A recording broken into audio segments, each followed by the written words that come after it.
네, 하나님께서 오늘 우리에게 주신 말씀 보도록 하겠습니다. 누가복음 3장 23절부터 38절까지 본문입니다. 네, 오늘 우리가 함께 나눌 하나님의 말씀은 누가복음 3장 23절로 38절까지 본문이 되겠습니다. 우리 성경을 펼쳐주시고 함께 들어보도록 하겠습니다.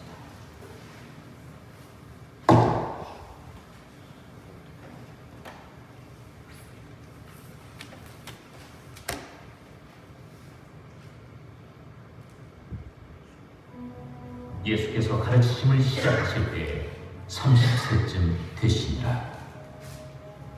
사람들이 아는 대로는 요셉의 아들이니 요셉의 위는 헬리요, 그 위는 마따시요, 그 위는 레위요, 그 위는 멜기요, 그 위는 야나요, 그 위는 요셉이요, 그 위는 마따디아요, 그 위는 아모스요, 그 위는 나훔이요, 그 위는 에셀이요, 그 위는 납게요, 그 위는 마시요, 그 위는 마따디아요, 그 위는 서머이요, 그 위는 요셉이요, 그 위는 요다요, 그 위는 요아민이요, 그 위는 네사요, 그 위는 스룹바벨이요, 그 위는 스알데이요, 그 위는 넬이요, 그 위는 멜기요, 그 위는 압디요, 그 위는 고삼이요, 그 위는 엘마담이요, 그 위는 에르요, 그 위는 예수요, 그 위는 엘리에서요, 그 위는 요림이요, 그 위는 마따시요, 그 위는 네이요,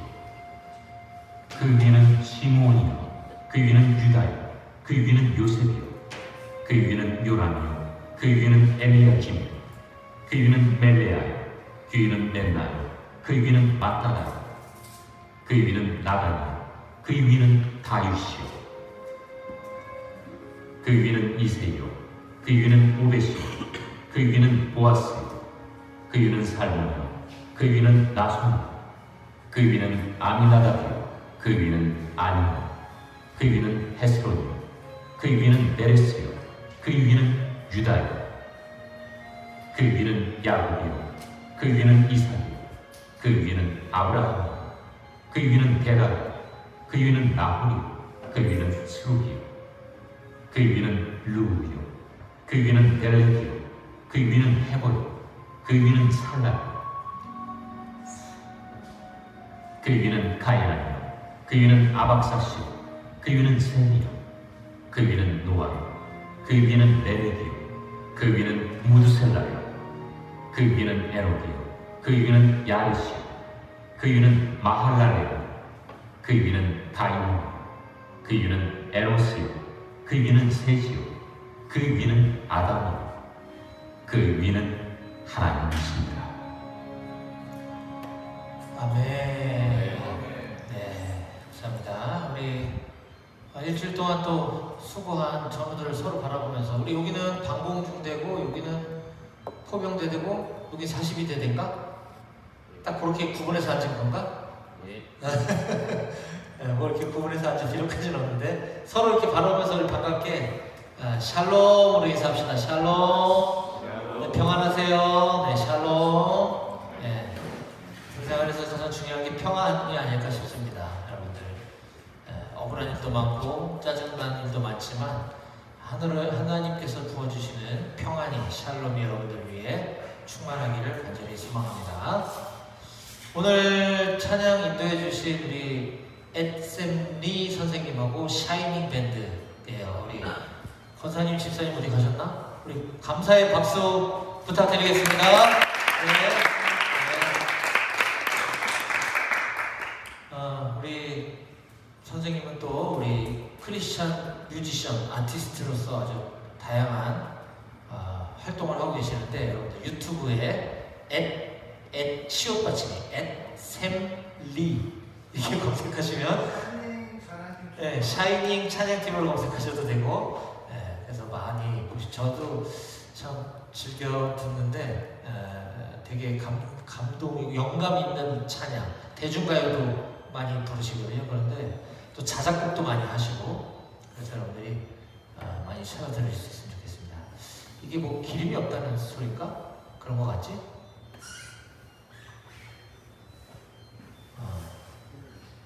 기타에서 나는 소리 같은데 뭔가 지금 없다고 그러는 것 같아요. 저게 등유를 넣는 거거든. 그래서 그 유류고를 누가 관리하나? 유류고 어느 부대에서 관리하지? 잘 몰라? 아무튼 각 부대에 그러면 주임원사님들께 좀 말씀을 좀 드려서 교회에 등유주 그 통에다가 이렇게 말통 있거든. 담아서 좀 비치해 놓겠습니다. 말통은 아마 저 뒤에 창고 어딘가 있을 거야. 그래서 여러분들 예배 드리는데 추우면 안 되니까 등유가 떨어지지 않도록 좀 이렇게 채워주면 고맙겠습니다. 네. 지금 날씨는 아직 괜찮아요. 근데 여기 영하 10몇 도 떨어지고 그러면 예배 드릴 때 또 추울 수 있어. 네. 춥다고 안 나오면 안 되고 등유를 갖다 놓으면 된다. 겁니다.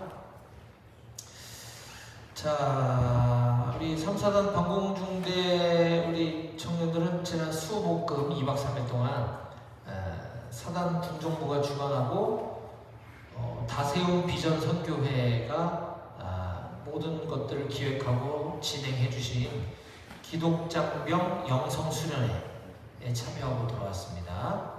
이 가운데 잘 마무리될 수 있어 감사하고 내년도에는 우리 포병대대도 많이 참여할 수 있도록 그렇게 하면 좋겠어요. 이게 코로나 이전에 군종병 집체교육을 지금 거의 몇 년 만이야? 한 4, 5년? 5, 6년 만에 이번에 처음으로 군종병으로 딱 국한하지 않고 기독장병 영성수련회로 정말 많은 CCM 뮤지션분들 또 기라성 같은 강사님들을 모시고 했던 영성수련회였는데 제가 일정이 만만치 않아서 첫날에만 여러분들 잠깐 가서 얼굴 볼 수 있었는데 그나마 좀 다행이었던 것 같습니다. 갔다 온 용사들은 받은 은혜 잘 간직하고 주변에 저들에게 잘 전할 수 있으면 좋겠고 또 내년을 우리가 기억했으면 좋겠다 생각이 듭니다. 다음 주일 지나서 그 주 목요일날은 무슨 날입니까? 12월 25일 성탄절이죠. 예. 성탄절에는 예배가 있습니까? 없습니까? 있습니다. 예. 평일이지만 여기서 똑같은 동일한 시간에 성탄 감사 예배를 드린다. 그래서 여러분들 기억하셨다가 제가 단톡에 이렇게 뭐 중요한 거 있으면 공지도 하고 뭐 하는데 여러분들 보는 사람도 있고 잘 안 보는 사람도 있는 것 같아요. 단톡방 좀 잘 보시고 성탄 예배 때 깜빡 잊지 않도록 꼭 좀 부탁을 드리겠습니다.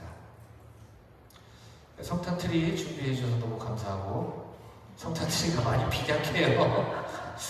불도 막 들어오는 게 있고 안 들어오는 게 있고 몇 개 안 들어오는 것 같고 메리 크리스마스는 여기 있네. 이쪽에 가야 되는데 이게 이렇게 돌아가야 될 것 같은데 아무튼 여기 있어요. 메리 크리스마스가.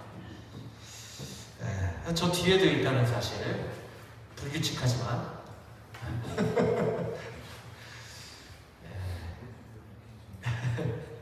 우리가 군인교회가 우리도 뭐 사단 사령부, 뭐 분단 사령부 이런 사령부급 교회 같으면 더 이렇게 행사도 준비하고 뭐 할 수 있는 게 많을 것 같은데 우리 같은 말단 대대는 뭐 하기가 힘들어요, 그죠?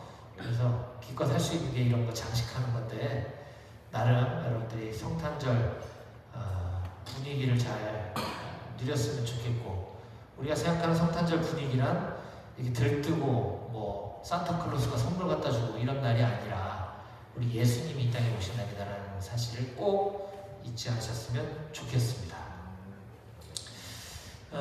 그러고 보니 이제 성탄이 얼마 안 남았기 때문에 오늘 주일 예배와 다음 주일 예배 그리고 성탄절 감사 예배까지 오늘부터 이제 한 3회에 걸쳐서 예수님 탄생에 관한 이야기, 그러니까 탄생 전부터 탄생하시는 그 시간적 배경 순서 흐름에 따라 설교를 준비하려고 합니다. 오늘 그 첫 시간으로서 오늘은 예수님의 족보 이야기에 대해서 함께 말씀을 나누려고 합니다. 설교 제목 함께 읽어볼까요? 다 같이 시작! 예수님의 족보 이야기. 그렇습니다.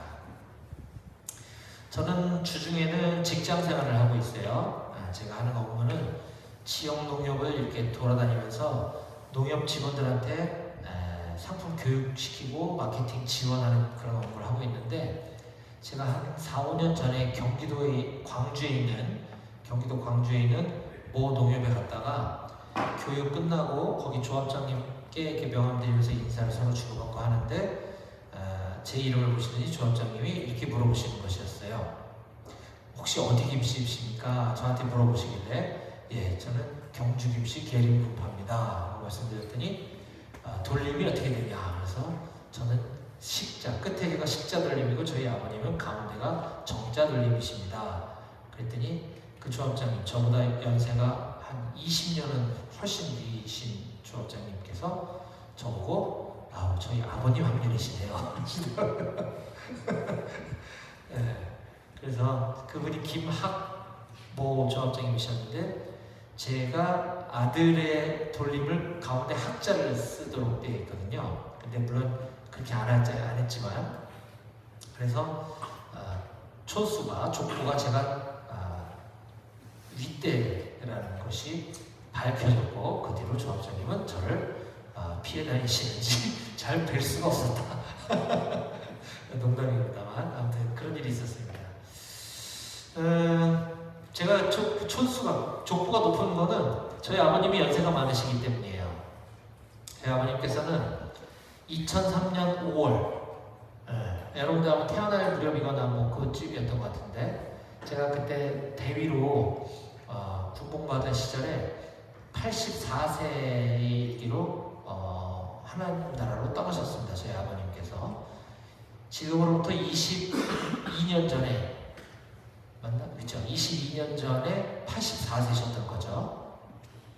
그러니까 지금 생존에 계신다면 106세쯤 되시는 거죠. 네, 놀랍죠? 저희 아버님은 1920년생이시고 1920년은 3.1운동이 일어나던 다음에 출생하셨다.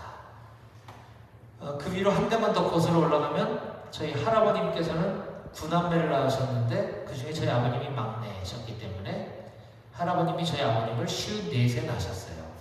그러면 지금 생존에 계시다면 106에다가 54를 더해야 되겠죠? 그럼 160세. 1866년에 태어나셨습니다. 저희 할아버님. 저는 태어날 때부터 저희 할아버지를 못 뵀을 뿐만 아니라 저희 어머님이 시집 오실 때부터 이미 돌아가시고 안 계셨다고 해요. 1866년생이시니까요. 이쯤 되면 이제 제가 왜 학렬이 그렇게 높은지 알 수 있죠. 제가 같은 경주김씨 계림군파 가끔씩 만나면 저보다 높은 사람 본 적이 없어요. 그래서 여러분들 세대는 족보 뭐 이런 거 따지고 어디 김씨냐 뭐 이런 게 별로 중요하지 않지만 저희 때는 만나면 인사처럼 이렇게 물어보는 게 그런 것들이었습니다. 우리 민족은 예로부터 이렇게 가문이나 족보를 중요시 여기는 민족인데요. 우리 한민족에 못지않게 둘째가라면 서러울 만큼 또 족보를 중요하게 여기는 민족이 있는데 어느 민족인지 아십니까? 바로 유대인들이죠.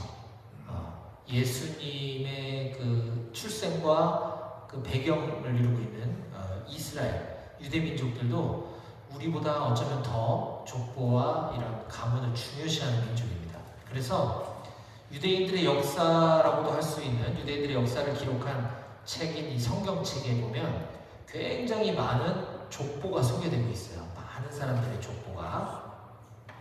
제가 빠르게 좀 훑어드리면, 우선 우리가 창세기 강해설교를 지금 계속 나누고 있잖아요. 창세기 1장 1절부터 4장까지는 하나님께서 이 천지를 창조하신, 어떻게 보면 사람이라기보다는 천지 창조의 역사, 그러니까 땅과 하늘의 족보를 기록한 부분이 창세기 1장부터 4장까지라고 할 수 있습니다. 그리고 5장 1절에서는 이것은 아담의 계보를 적은 책이니라 라고 하면서, 이 계보라는 말이 히브리어로 톨레도트라고 하는 단어인데, 이게 족보, 계보, 또 옛날 우리 성경에는 뭐 사적, 계약 여러 가지 단어를 쓰고 있는데 이게 다 족보란 얘기죠. 이것은 아담의 족보를 적은 책이니라. 그래서 5장 1절부터 아담의 족보가 소개되고 있고요. 6장 9절에는 이것은 노아의 족본이라 라고 하면서 또 노아의 족본을 소개합니다. 또 10장 1절에 노아의 아들 셈과 함과 야벳의 족보는 이러하니라 라고 나오고 있고요. 11장 27절에는 데라의 족보는 이러하니라 라고 하면서 아브라함의 족보를 소개하기 위해서 그 위에 아버지 때부터 족보를 쭉 언급해주고 있죠. 25장 12절에는 사라의 여종 하갈이 아브라함에게 낳은 아들 이스마엘의 족보는 이러하고 라고 하면서 이스마엘의 족보가 소개됩니다. 이스마엘은 이삭과 형제지만 하나님께서는 이스마엘을 택하신 것이 아니라 이삭을 택하셔서 예수 그리스도의 계보를 이어가시죠. 그렇다고 해서 이스마엘은 그러면 저주받은 인생이냐? 그렇지 않다. 하나님의 사랑은 동일하다 라는 걸 표현해 주기 위해 이스마엘의 족보도 소개가 되고 있습니다. 그리고 물론 25장 19절에는 아브라함의 아들 이삭의 족보는 이러하니라 라고 하면서 우리 메인 주인공이 되는 이삭의 족보도 언급하고 있죠.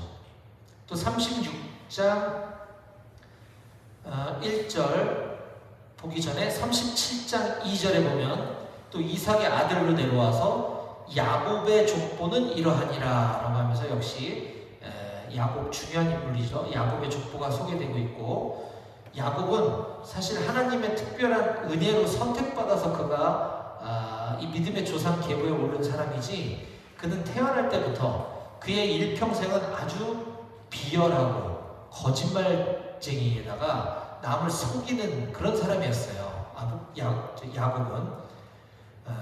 하지만 야곱이 하나님께 선택을 받았고 야곱의 후손을 통해서 예수님이 오셨기 때문에 야곱이 중요한 인물이고, 물론 나중에 그의 인생이 바뀌긴 했지만, 그러면 야곱이 형을 속여서 장자권을 빼앗았기 때문에 형 입장에서는 좀 억울하죠.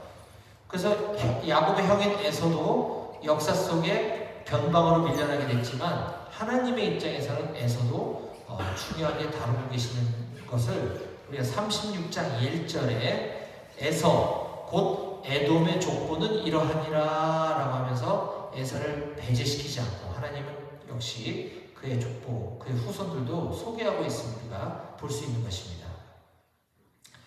또 창세기 룻기로 넘어가면 룻기는 예수님의 조상이 되는 또 보아스와 룻의 사랑 이야기로 이렇게 읽기 편하게 재밌게 구성되어져 있는 책이지만, 이 룻기 역시 예수님의 조상의 족보를 다루는 굉장히 중요한 책인데, 4장 18절에 보면 베레스의 계보는 이러하니라 라고 하면서, 이 베레스는 야곱의 손자입니다. 야곱, 유다, 베레스 이렇게 보는데, 이 베레스의 족보를 갑자기 소개를 하고 있어요. 왜냐? 쭉 내려가 보면 그 이유를 알 수 있는데, 베레스는 헤스론을 낳고 헤스론은 람을 낳았고 람은 암미나답을 낳았고 암미나답은 나손을 낳았고 나손은 살몬을 낳았고 살몬은 보아스를 낳았고 보아스가 이제 룻기의 남자 주인공이죠. 보아스는 오벳을 낳았고 오벳은 이새를 낳고 이새는 다윗을 낳았더라. 다윗의 조상으로 쭉 거슬러 올라가니까 거기 보아스가 들어있고 거기 베레스가 있었구나. 이걸 보여주고 있는 거죠. 그래서 룻기를 통해서 이제 이스라엘 민족이 왕이 필요 없는, 하나님이 왕이신 이 사사 시대에 그들이 얼마나 왕이신 하나님을 업신여기고 자기들 멋대로 살아왔는지, 인간의 죄가 얼마나 극심하게 타락했는지를 보여주는 사사 시대를 거쳐서 왕정 시대를 지나는 동안 그 중간 다리 역할을 해주고 있는 곳이 바로 이 룻기라고 하는 책인 거죠. 그래서 여전히 하나님께서는 천지가 창조되고 인류의 첫 인간인 아담의 족보로부터 시작해서 인간이 죄를 지어서 물로 홍수로 다 심판하셨다가 노아와의 약속, 노아 언약을 통해서 다시 재창조하시면서 노아의 족보를 또 소개하고, 또 다시 한번 인간이 타락하면서 사사시대로 넘어갈 때 어떤 그런 연결고리 곳곳마다 하나님께서는 이 족보 이야기를 성경에 남겨두심으로써 하나님의 관심과 사랑은 단 한 번도 끊어진 적이 없어 라고 하는 것을 우리들에게 보여주고 있는 것입니다. 이제 이스라엘 민족이 2차 바벨론 귀환 시대까지 약 3600여 년이 넘는 역사를 기록하고 있는 책이 역대기라는 책인데, 이 역대기에도 보면 족보 이야기가 여전히 등장을 합니다. 역대상 1장 1절에 보면 아담, 셋, 에노스, 게난, 마할랄렐, 야렛, 에녹, 무두셀라, 라멕, 노아, 셈, 함과 야벳은 조상들이라. 너희들의 조상들이야. 누구? 아담, 셋, 에노스. 이렇게 쭉 굵직굵직한 사람들만 콕콕 집어가면서 아담으로부터 노아, 셈, 함까지 그들의 조상, 족보를 언급해주고 줌으로써 역대기가 시작이 됩니다. 그렇게 새로운 이스라엘 재건을 성경이 기록에 남겨두고, 그 다음에 에스라와 느헤미야 시대로 넘어오면서 이 이스라엘의 포로 귀환의 놀라운 역사가, 기적과 같은 이 역사가 역사적 사실임을 보여주기 위한 근거로 기록한 책이 에스라서와 느헤미야서인데, 이렇게 쭉 이 이스라엘 민족의 역사의 변곡점마다 이러한 족보를 남겨놨다라고 하는 사실을 우리는 자칫 놓치고 성경을 보지 않았다는 생각이 좀 듭니다. 자, 그렇게 이제 구약 시대가 쭉 흘러서 창세기로부터 포로기한까지 쭉 흘러간 다음에 이제 기다리던 우리 인류의 주인공이 되신 예수님께서 이 땅에 오시죠. 신약 시대가 그때로부터 시작이 되는데, 오늘 우리가 보고 있는 이 누가복음과 마태복음에는 그래서 그러한 예수님의 족보가 소개되고 있습니다. 지금 제가 빠르게 몇 가지만 했지만 이 외에도 되게 많은 족보들이 있는데요. 자, 성경이 이렇게 많은 지면을 통해서 여러 인물들의 족보를 다루고 있는 이유는 하나님께서 우리 인간과 세우신 그 영원한 약속을 어떻게 이루어가고 계신가를 압축시켜서 보여주는 것이 바로 이 족보다. 그래서 이 족보를 연구하다 보면 인류 전체에 대한 구속사를 꿰뚫는 깊은 안목이 생기게 되는 것입니다. 그리고 이 모든 구속사와 이 모든 족보들은 전부 다 예수 그리스도를 향하고 있기 때문에 성경에 기록되어 있는 이 많은 족보의 이야기는 결국 예수 그리스도를 소개하기 위한, 예수 그리스도를 인류 역사에 등장시키기 위한 것임을 우리가 볼 줄 알아야 합니다. 자, 복음서 저자 중에 마태복음과 누가복음 두 군데에만 소개되고 있는 예수님의 족보가 있습니다. 자, 그 중에 우리가 누가복음의 족보 이야기를 보았는데요. 잠시 후에 제가 잠깐 마태복음의 족보도 보여드리겠지만, 이 둘 사이에는 어떤 공통점들과 차이점들이 존재하고 있습니다. 그것들을 우리가 살펴봄으로써 예수님의 족보를 우리가 오늘 이해할 수 있는 시간이 되길 바랍니다. 자, 그럼 먼저 이 두 족보의 차이점이 뭔지를 먼저 좀 살펴보겠습니다. 첫 번째는 마태복음, 우리 한번 1장을 펼쳐볼까요? 자, 누가복음 3장도 완전히 덮지 말고 책갈피 같은 거 껴놓고 마태복음 1장 1절을 한번 가봅시다. 마태복음 신약 성경 제일 앞에 나오는 책이죠. 마태복음 1장 1절. 그 온풍기는 온도를 조금 올리면 돌아갈 텐데 온도가 내려가 있는 것 같네요. 등에는 지금 꺼진 것 같고, 추우면 저것도 킬 수 있는데,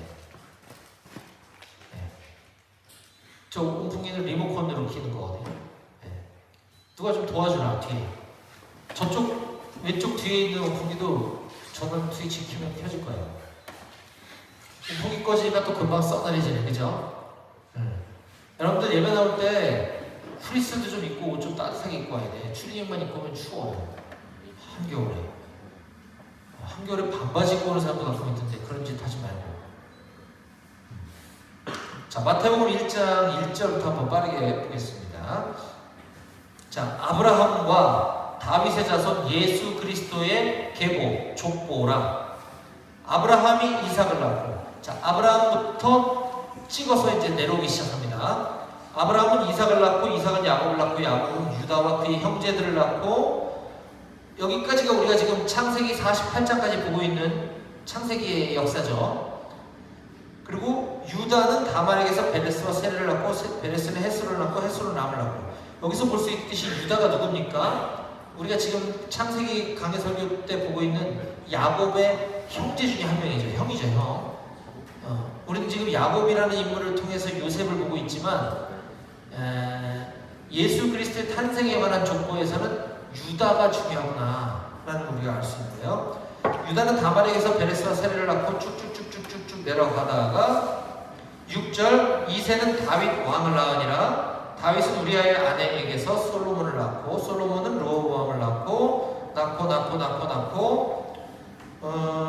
16절, 마태복음 1장 16절, 야곱은 마리아의 남편 요셉을 낳았으니 마리아에게서 그리스도라 칭하는 예수가 나시니라. 그런즉 모든 대수가 아브라함부터 다윗까지 14대요, 다윗부터 바벨론으로 사로잡혀갈 때까지 14대요, 바벨론으로 사로잡혀간 후부터 그리스도까지 14대더라, 14대더라라는 거죠. 자, 이 마태복음 1장부터 17절까지 소개되고 있는 족보와 예수님의 족보와 오늘 누가복음 3장 23절부터 시작되고 있는 이 누가복음에 기록한 예수 그리스도의 족보에는 몇 가지 차이점이 보이는데, 첫 번째가 마태는 예수님의 족보를 아브라함으로부터 시작해서 내려오고 있는 것을 볼 수가 있고, 누가는 예수님으로부터 시작해서 아브라함을 거쳐 하나님에게로까지 그 족보가 연결되고 있는 걸 볼 수가 있습니다. 자, 오늘 본문 누가복음 3장 38절입니다. 그 위는 에노스요, 그 위는 셋이요, 그 위는 아담이요, 그 위는 하나님이시니라. 예, 예수님의 족보는 하나님으로부터 시작된 거구나 라는 걸 알 수 있고요. 여기 나와 있는 인물들을 쭉 세보니까 마태복음의 족보는 아브라함으로부터 시작해서 예수님까지가 42명이 기록되고 있어요. 근데 누가복음은 아까 하나님까지 연결된다고 그랬는데 마태복음과 똑같이 아브라함까지 올라가서 딱 잘라보면 예수님으로부터 아브라함까지는 55대로 기록하고 있는 걸 볼 수가 있어요. 마태복음은 42대인데 왜 누가복음은 55대지? 차이가 좀 있는 걸 알 수 있죠. 이건 제가 좀 이따가 설명을 드리도록 하고요. 그런 차이를 볼 수 있고, 두 번째 차이는 마태는 누구는 누구를 낳고 그 누구는 누구를 낳고, A는 B를 낳고 B는 C를 낳고 C는 D를 낳고 이렇게 낳고 밑으로 내림차순으로 기록된 반면 누가는 그 위는 누구고 위는 누구고 그 위는 누구고 오름차순으로 기록되고 있는 걸 볼 수가 있습니다. 자, 이것은 밑으로 보나 위로 보나 우리 예수님의 혈통은 하나님의 약속에 기반한 것이고 결국 하나님으로까지 연결되고 있다는 것에서 두 저자의 기록 의도에 따른 차이일 뿐이다라는 걸 우리가 알 수 있는 장면이죠. 자, 세 번째, 마태는 그 족보에 등장시킨 사람들이 누구냐면 주로 이스라엘의 유대인들의 왕들의 이름이 많이 등장을 합니다. 그리고 잘 알려진 위인들, 좀 이름이 알려진 사람들이 등장하는 반면에 누가는 전혀 유명하지도 않고 처음 들어보는, 듣도 보도 못한 사람들의 평범한 사람들의 이름이 족보에 많이 올라있는 걸 볼 수가 있습니다. 자, 아까 제가 아브라함으로부터 예수 그리스도까지가 14대 이렇게 딱딱딱 떨어지면서 42대로 기록되어 있는데 왜 누가는 55대가 기록되어 있는가? 이거 그래서 성경은 틀린 거 아니에요? 정확하지 않은 거 아니에요? 라고 이야기하는 사람들이 있는데 이것은 그 의도가 다 있는 거예요. 마태복음은 유대인들을 향한 책이거든요. 너희가 하나님이 선택받은 히브리 백성으로서 너희는 하나님의 선민들이야. 자부심을 가져야 돼. 그러니까 우리 인류 역사는 이렇게 위대한 역사를 가지고 있다. 이걸 보여주기 위해서 왕의 이름 위주로다가 잘 알려진 사람들 위주로다가 기록을 했고, 또 아브라함부터 다윗까지 14대, 다윗부터 바벨론 포로기까지 14대, 바벨론 포로부터 예수님까지 14대. 봐, 딱 떨어지잖아.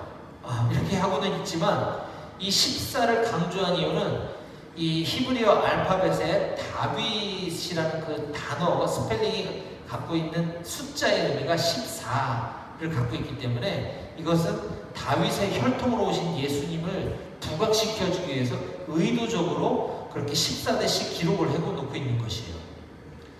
네. 반면 누가는 이름도 없고 잘 알지도 못하는 뭐 mat다다, 맨나, 멜리야, mattat, 요림, 에르, 엘마담, 고삼, 뭐 아띠, 멜기, 이게 다 저도 생소한 이름들이거든요. 성경에 전혀 두 번 다시 나타나지도 않는 이름들을 여기다가 표현해주고 있는 것은 예수 그리스도의 탄생은 유대인들에게만 국한된 것이 아니라 온 인류를 위해서 오신 분이라는 것을, 또 평범한 사람들에게 필요하신 분이 예수님이라는 것을 드러내주기 위해서 이렇게 기록한 것이다 라는 겁니다.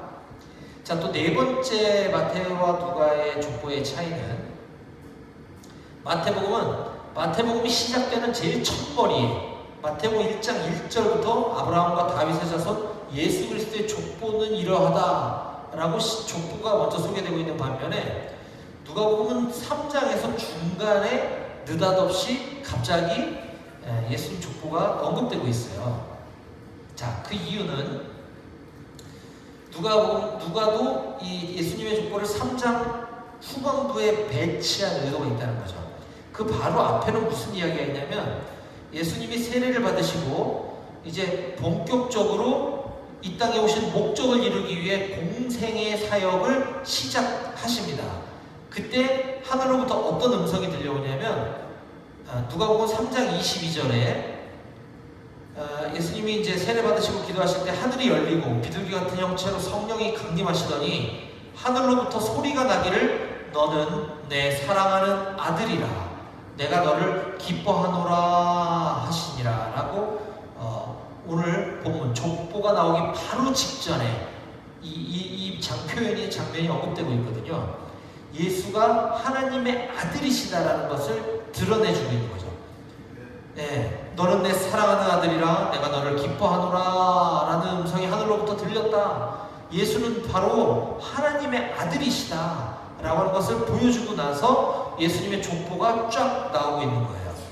자, 그리고 나서 족보가 끝나고 나니까 4장에서 어떤 장면이 나오냐면 이제 예수님이 사탄으로부터 시험을 당하는 장면이 나와요. 우리가 아는 것처럼 이 족보 이야기와 사탄이 예수님을 시험하는 사건은 어떤 또 연관이 있는가? 이 또한 이 사탄이 예수님을 공격하는 그 포인트가 어디에 있냐면 네가 하나님의 아들이잖아. 내가 알아. 너 하나님의 아들인 거. 그러면 너 이런 것도 할 수 있잖아. 이렇게도 할 수 있잖아. 한번 보여줘봐. 이렇게 예수님이 하나님의 아들이시라는 팩트를 공격하는 게 사탄의 그 공격 포인트거든요.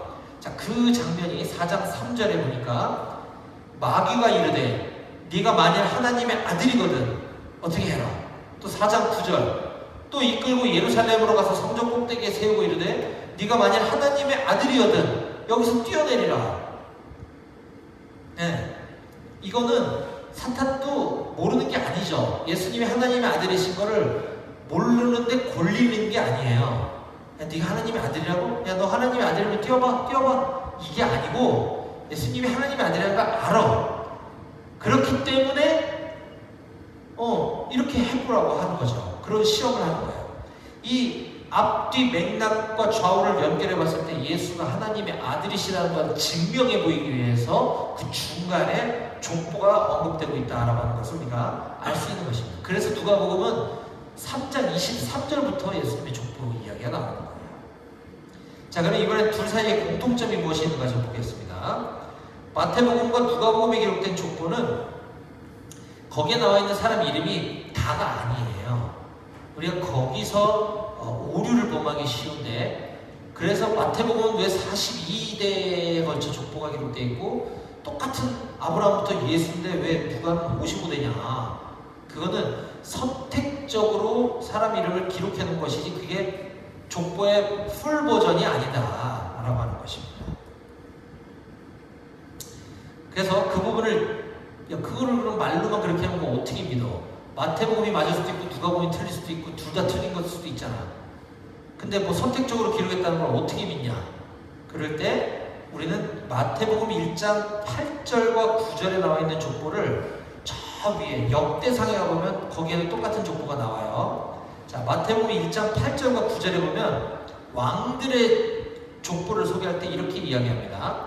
자, 아사 왕이에요. 아사는 여호사밧을 낳았고 여호사밧은 요람을 낳고 요람은 우치야, 다른 말로 아사랴와 같은 말이에요. 우시야를 낳고 우시야는 요담을 낳고, 여기서 우리가 주목할 부분은 요람, 우시야, 요담 요 3대를 보자는 거예요. 요람은 우시야를 낳고 우시야는 요담을 낳았다고 나오죠. 자, 그런데 역대상 3장 11절에 보면 그의 아들은 요람이요. 자, 요람이 똑같은 사람이에요. 나왔어요. 요람은 아까 우시야 혹은 아사랴를 낳았다고 마태복음에서 보았는데 역대상에 보면 요람의 아들은 아하시야요, 그의 아들은 요아스요, 그의 아들은 아마샤요, 그의 아들은 아사랴, 우시야요. 여기에 이제 우시야가 나온단 말이에요. 그러니까 마태복음의 족보는 선택적으로 점프해서 기록한 거라는 거죠. 그 중간에 많은 손주들이 자자손손이 있었다는 거예요. 이처럼 마태복음의 족보나 누가복음의 족보는 그게 다가 아니라 선택적으로 기록한 거다.